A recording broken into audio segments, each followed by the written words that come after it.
Welcome back, Hunters. I'm the Survivalist, and we return Monster Hunter Generations Ultimate, where today we're going after another member of the Fated Four, and the one who we're still waiting to see come back through the series, Gammoth. And we're going to be using not quite an optimum build for it. Like, we're going to go for a flaming build, so we have Fire Attack, True Shot Up, Protection for Secret Arts, Ammo Saver, stuff like that. There really is a single bowgun that is, like, miles above any of the others if you do go for a flaming build, and that's the Dread King Rathlos one. But that's the same one I think we had used last time we talked about flaming elements. So just to change it up a little bit, we're just going to go for Rathian's light bowgun fully upgraded. It's kind of a weird light bowgun for what it tries to fulfill.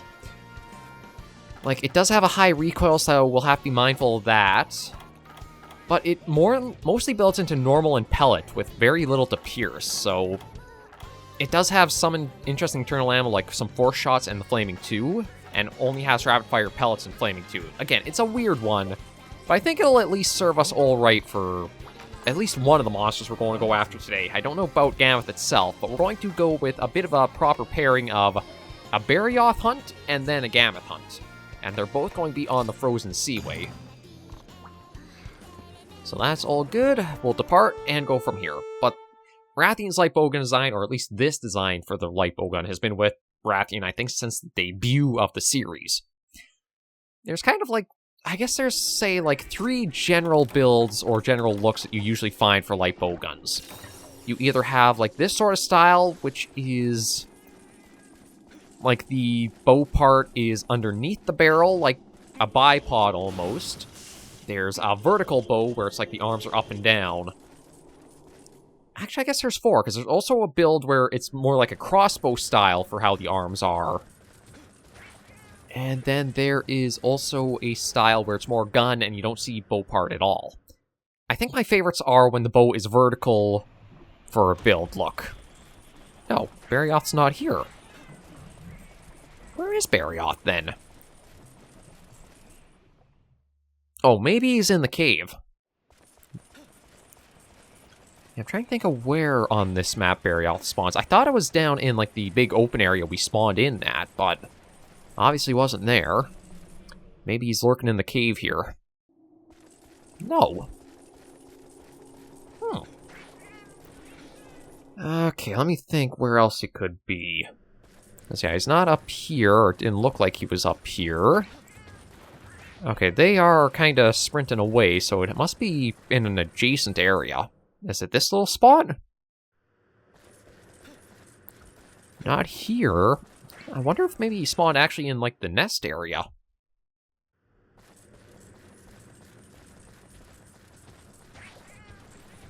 Yeah, they're trotting off in a worry. Is he up here, or is he down in the...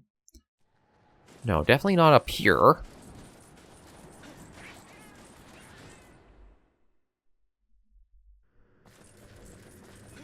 The only thing I can think of from, like, where else he might be is actually down the... kind of towards where the Popo are running. Though it is kind of weird that they're running this direction when there's not, like, really a good way for them to leave the area this way. Let's see if he's actually down at this area. Oh, yeah. Almost dropped right on top of him.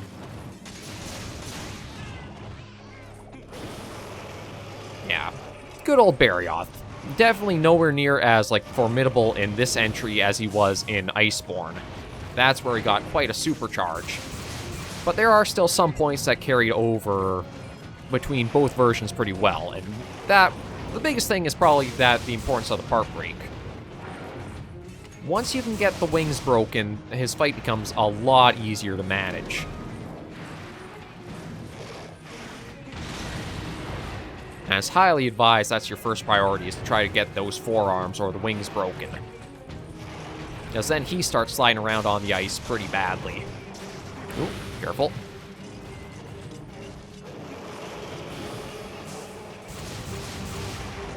It might just take a little bit before we can get the brakes on them.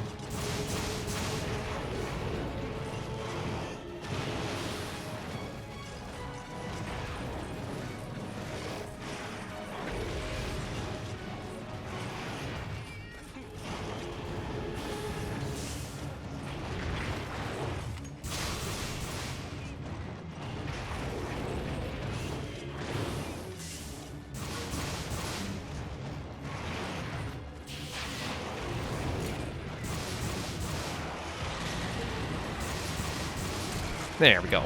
Even with just one wing broken, that's going to make it a lot easier, because now he's going to start sliding like we do. Well, I shouldn't say that we actually slide all that much, but yeah. Now, with no claws for grip, his weight starts becoming more of a burden for it. It's one of the designs I really did like about Monster Hunter, and I think he might have been the first monster that really had that as a thing. Like, you do have some monsters where it's like, cut the tail, and then you don't have to worry about the tail attacks all that much. I think Barioth is the one that is the entry or the monster that really opened up the idea of, if you do get the part break on something other than the tail or like claws or that, you can affect the pacing of the fight so much more.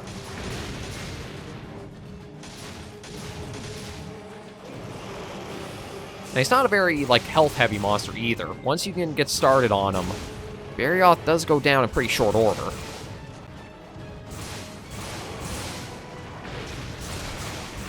And that's nice to see.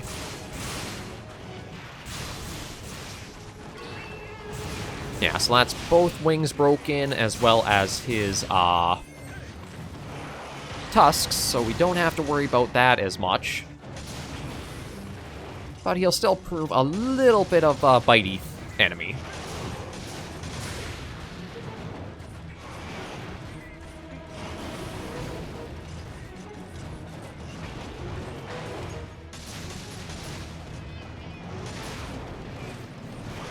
Nope, dodge that. Reload.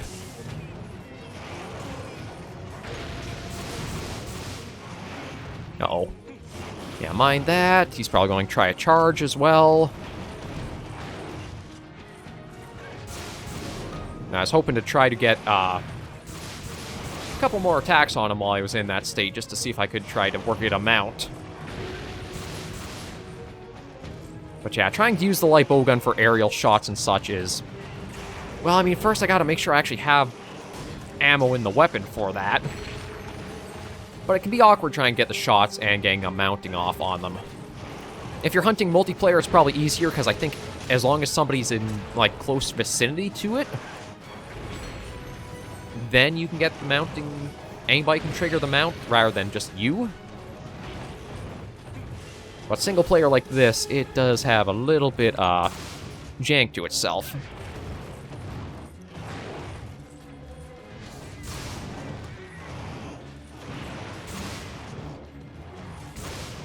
And that darn terrain. That's probably the one reason why I hate the 4th gen maps so much in Monster Hunter, is the terrain is just atrocious to try working at. Or trying to work with as a gunner.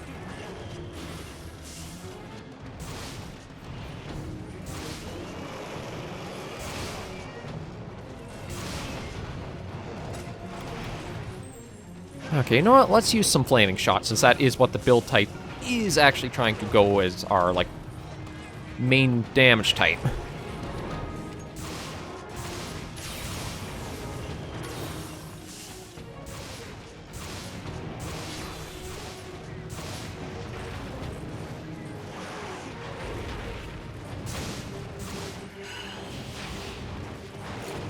See if we can also get a little bit of stamina drain off on him.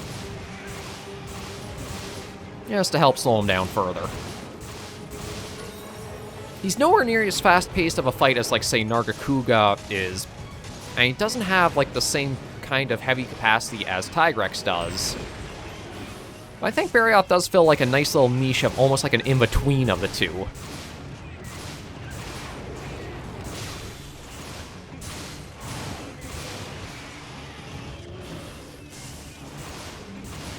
Oh, okay, he's heading off of here. And I still keep forgetting to pack paint shots. I think he's going up top here. So we'll follow up, and... if he's not enraged, maybe we'll keep using with the force shots. I can't remember what the advantage of them is. I know they have a high recoil. But I don't think they inflict anything like blunt damage, although... truth be told, that would actually be like a nice little niche shot in a way, too, is have something that is just like more of a steady blunt type bullet.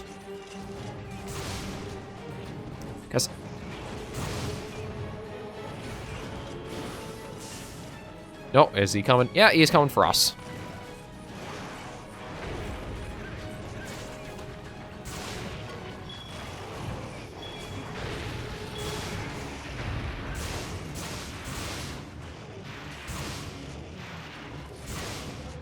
God, that damn terrain. It looked like the shot should have hit, but not at all. Okay, and there is a trap up here, so we might as well see about trying to make use of it. There we go.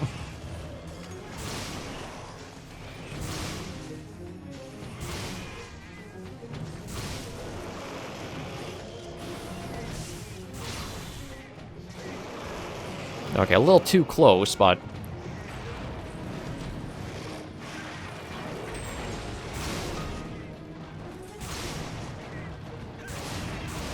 Oh, something got him knocked out of the sky. I don't know if that was the force shot connecting or just some other bit of damage did it.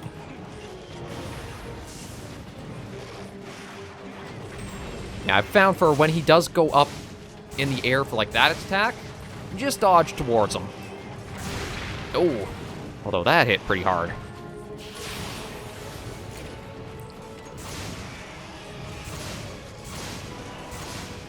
Yeah, I think what we'll do is we'll probably switch back to, or switch over to Dread King Rathalos' light bowgun for the Gammoth hunt. Just because it really is just the peak fire light bowgun with all the rapid fire it has, as well as just its general internal ammo.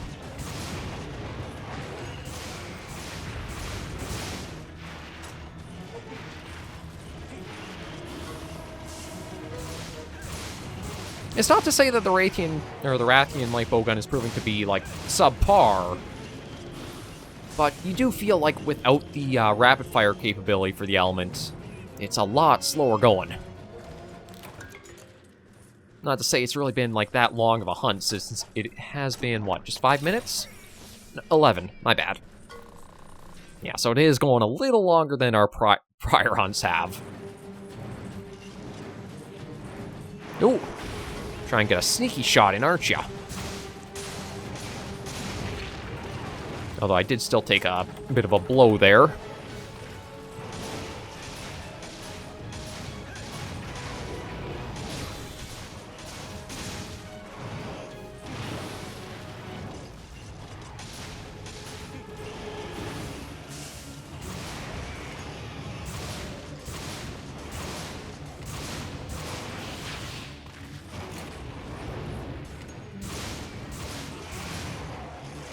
Oh, look. Oh, I was going to say, Barioth had a hat for a moment there with the Khonshu, but we blasted it right off before we could get a good look at it.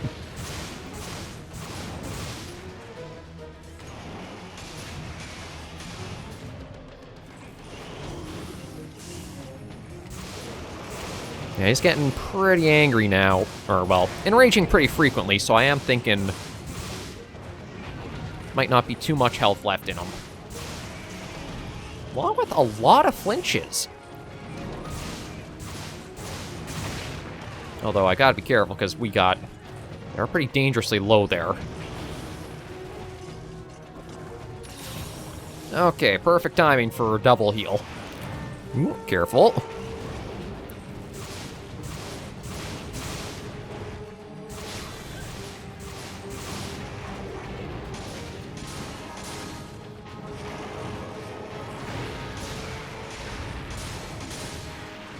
Yeah, I know when I was playing the Monster Hunter Wilds demo, the weird, like, mini combo they're trying to give to the light bowgun. It might be able to work, but I think it has to be, if you're going to do chaser shot, it almost has to, like, lock you in to unload the rest of your magazine in order to pull it off. It just feels too weird with how, like, small of a burst thing it was. Nope.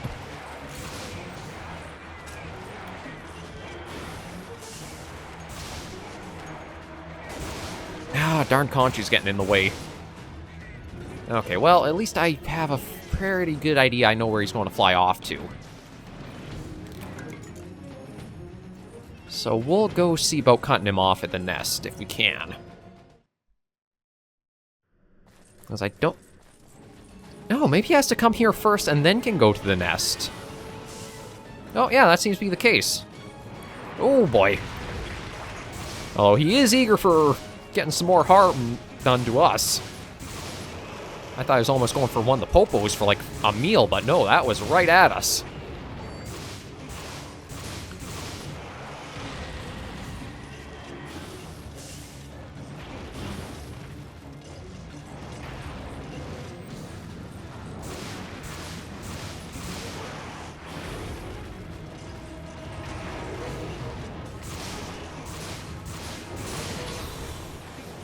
Yeah, getting a little chaotic with the popos coming in here. Blocking a bit of sight, but...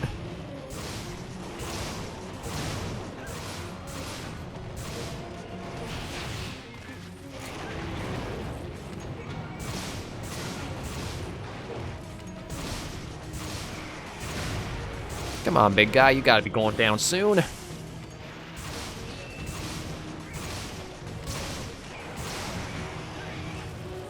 don't know if I can even get a mount with what we've been doing so far.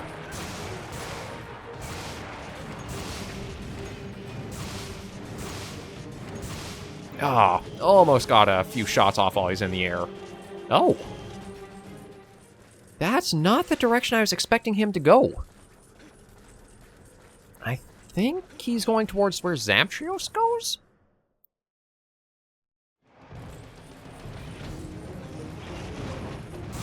Oh. Oh, I might have actually been able to put him down in the air. Those shots connected before he left, but... Down goes Barioth. Rest easy, big guy. Again, nothing too complicated of a fight, but still has... I mean, as long as you can read the monster's rhythm and you know... or have general openings to work with, it all does flow into that nice kind of, like, rhythm feel that Monster Hunter gets at its peak. But we took down the Apex Predator. Now for the Apex... Prey? I guess Apex Herbivore is a better way of terminology. As we'll swap things out and go after not Elderfrost Gammoth, that's the Deviant. We'll go after Gammoth next. Probably, I think, the most... I wouldn't say underrated, but I don't think it's quite as popular as the other members of the Fated Four. Well, as we've also seen, I think it's one of the harder ones to also try thinking of how to, like, modernize a bit or bring back to. Gammoth has had a pretty limited moveset for, like, what it can do. It's also a weird skeleton to try working with, I think, as well.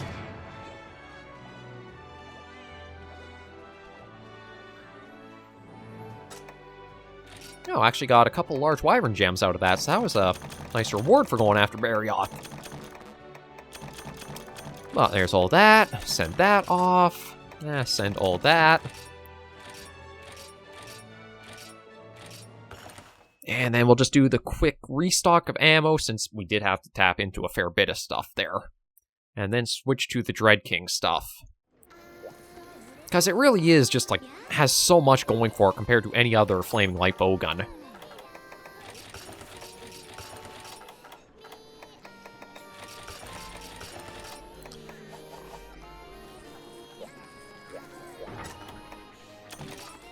No, that's why I couldn't take out anything else. Yeah, let me store the pellets, because those shot types are usually pretty bad. I mean, they do have a use, I think, clearing out small monsters in areas, but I don't think you want to use pellet in, like, Gen Ultimate for actually taking on a monster proper. I just need to take off the one decoration from there, slot that into anywhere on here. Oop, there we go. Yeah, so Dread King Rathalos' light bowgun. You have Rapid Fire Flaming 1 and Pierce Flaming 2, as well as capacity of Pierce Flaming 1 as well. And Flaming 2 as well. It just is, if you want fire, this is the most fire you can get. And we'll take from our stocks.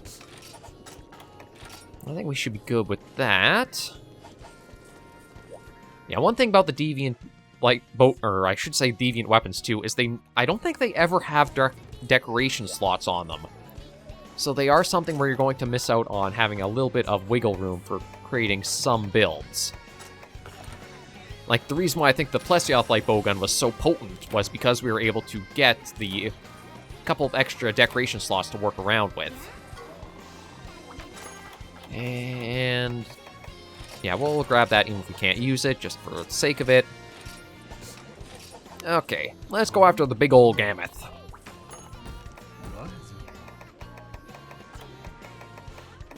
Yeah, I think the Frozen Seaway is the best place to go after Gammoth, because with her size, it's likely best to fight her in a big area than anywhere too tight in clusters, that way she just obstructs the full camera.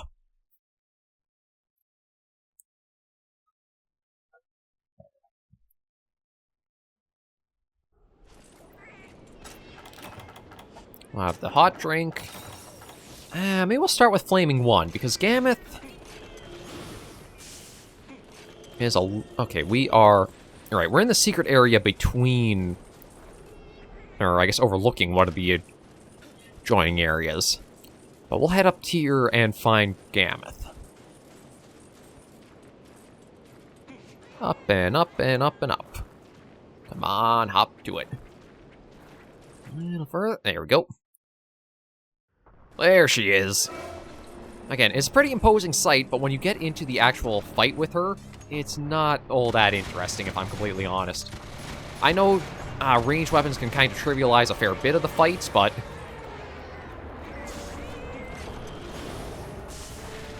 Gammoth is one where you can really, really do that.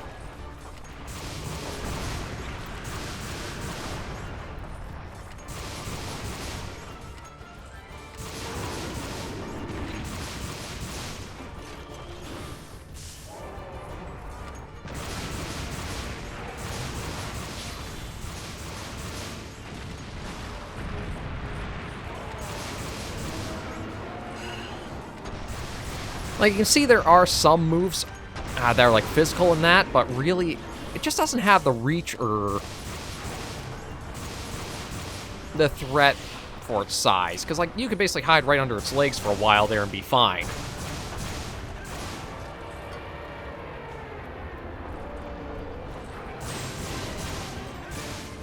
Just blast a bit of snow from her fur.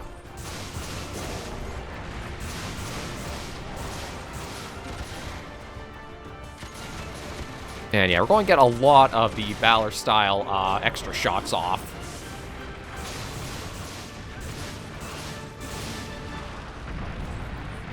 Nope. I guess I got a little cocky in my talk, but even then, it's still not too bad. Gammoth's weakest spot is the trunk, so we actually do want her trying to face us if we can get her that way.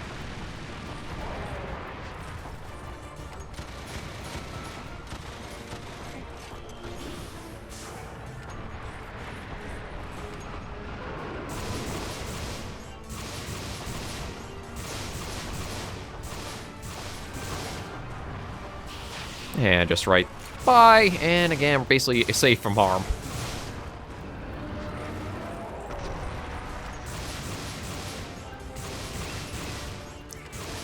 Like, I do like the sight and the feel of a Gammoth hunt. The only problem is, I just don't know what you could have done to, like, try to give it a little bit more engagement feeling. Like, Blade Masters, I feel with Gammoth's size, it's even hard to get a feel of, like, the scope of her in fights, too.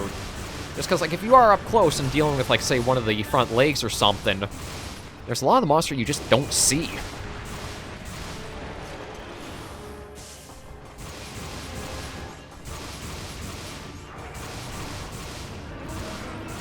But with how Wilds has been bringing some interesting designs, maybe they've found a way to have Gammoth come back. We still don't know the full map roster for the game, I think. Though there might have been some data mining that could have spoiled some stuff. I don't know. I'm trying to avoid all that if I can.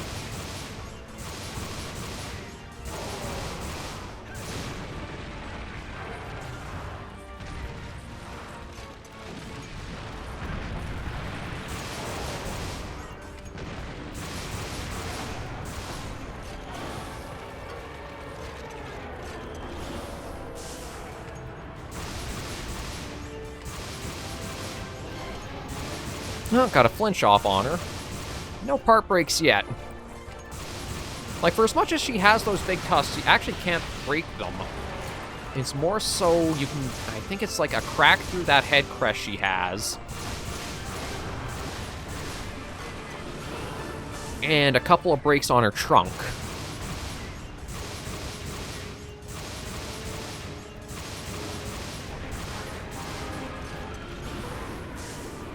Yeah, just getting herself a little powdered up.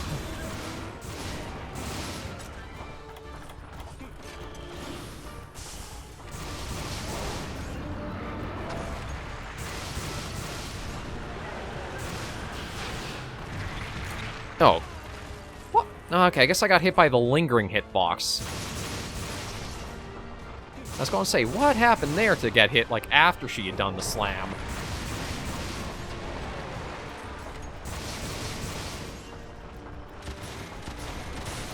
But I might want to look at healing up before I do take too much more damage. Again, we've been pretty safe throughout this hunt up till that point, so it's not a big risk, but still. You can't really do damage if you're carting. Is that? Oh, just a Mealinx. That was a different monster there. Oh no, we completely evaded that by just walking through her legs.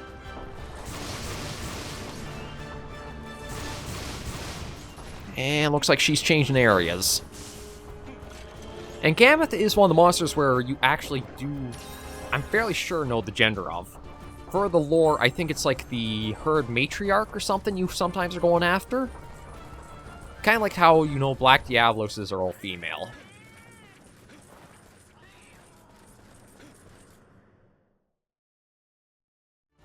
And that's... what are other monsters like that? Well, Rathloses are all male, all Rathians are females. All Mizutsune, or at least like base version Mizutsune, are males. Oh, there's a break, I think, to her trunk.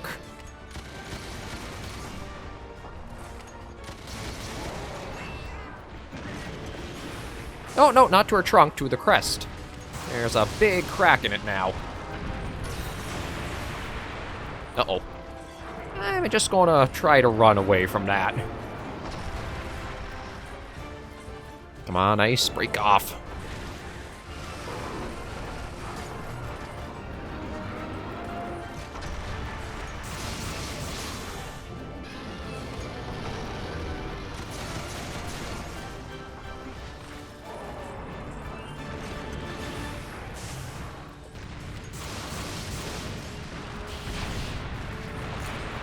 Yeah, well, ooh, those? They're bigger than I thought they were. Come on, do another trunk slam.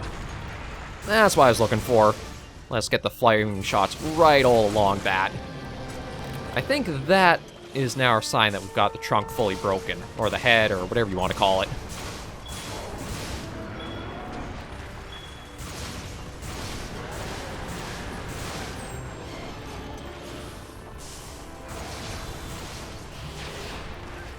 Yeah, just completely avoid that. Again, I do feel sorry for her just because some of the stuff that they try to give her for attacks are just pretty easy to avoid or get through.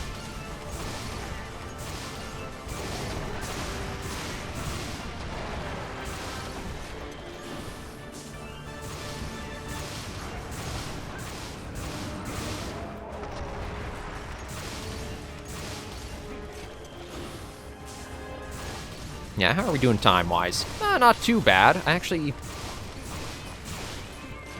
no, I think she actually might be starting to limp there. It can be a little hard to tell with her gait, just with her size, but... oh, no, I don't think she is yet. Yeah, she seems to be just... again, slow, kinda... oh, man, you little... just kinda... stomping and stamping her way out. I think, yeah, she's running low on stamina.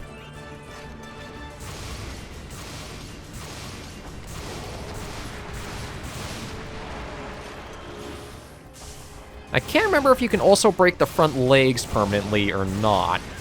I feel like you might be able to with enough put into them, so that way when she does do, like, blow snow all over herself, then they don't have a chance to actually gather it up anymore.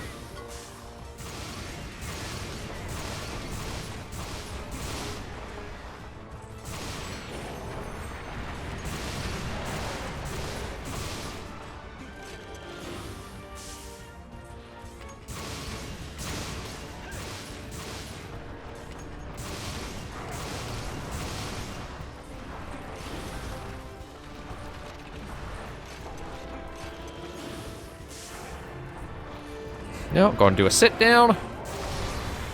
Yeah, sit down, and we did get hit by the quake effect.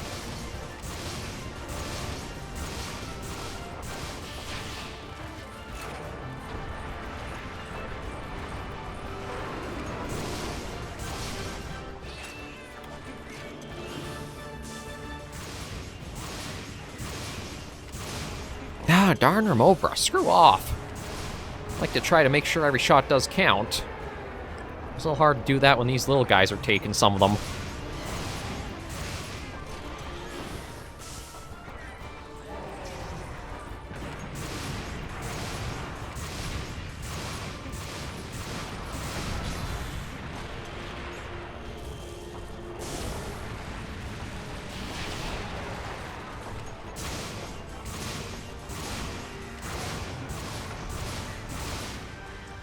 Slow but surely we'll get her down.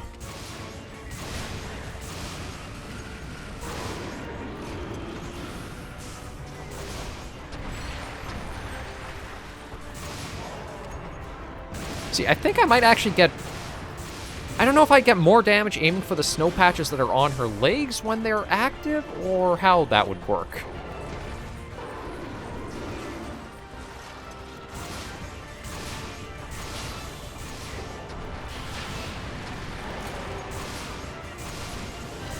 Okay, we were able to at least break the snow patch off, but I don't think that's the part fully broken.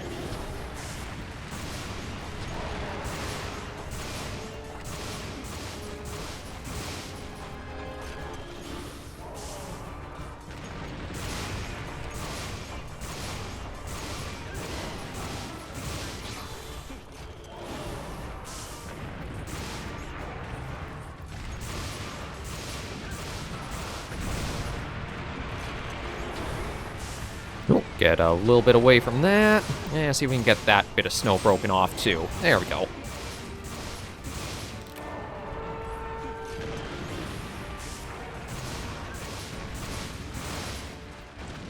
Yeah, I think I just don't know, like, what the best spot to really go after Gammoth is.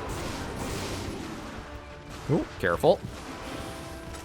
Okay, now we're into some of the regular shot types.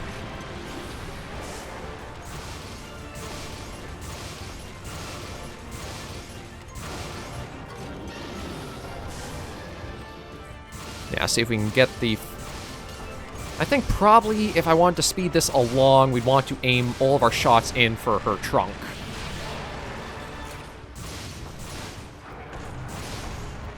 I do kind of want to see if I can break the front legs.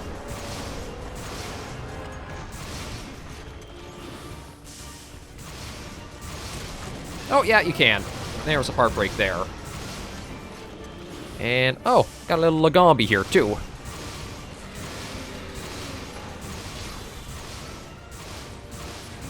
Actually, you get a really long, downtime. Oh, she's limping. Yeah, okay. Let's see if we can try to put her down quick. I like Gammoth, but I do hope that whenever we do see her back, she's gotten a little bit of a redo to make her a bit more imposing and admittedly more interesting of a hunt.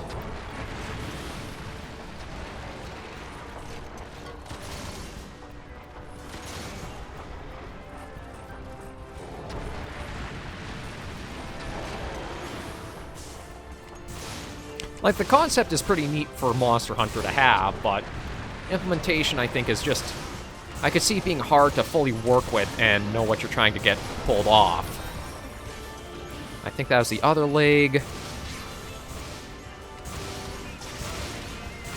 She's stuck in the wall, so I can't really get towards the best part, or best hit zones on her.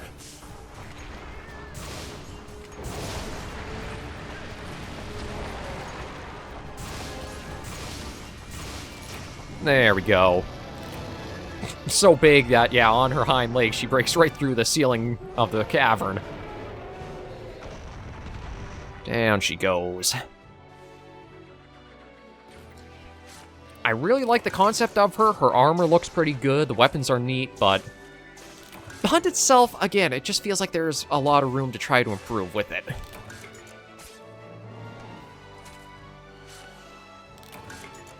Were those a couple of high-ranked materials? One thing I do hope Monster Hunter gets rid of fully is keep rank materials exclusive to their ranks. It's annoying to go after a G-rank monster and you get these just like high-rank materials. I guess the idea is, well, maybe if you want to like go back through a weapon tree or an upgrade tree, here's some spare parts for it if needed, but I just find it more annoying because usually you'll just go for that rank of monster anyway for them. That's Gammoth taken down. We still got one member of the Fated Four to go through, and then a few other monsters in G3. I'm actually surprised how few G3 hunts there are compared to like some monsters that are in G4, but we'll tackle that once we reach it. High rank rare material. There we go.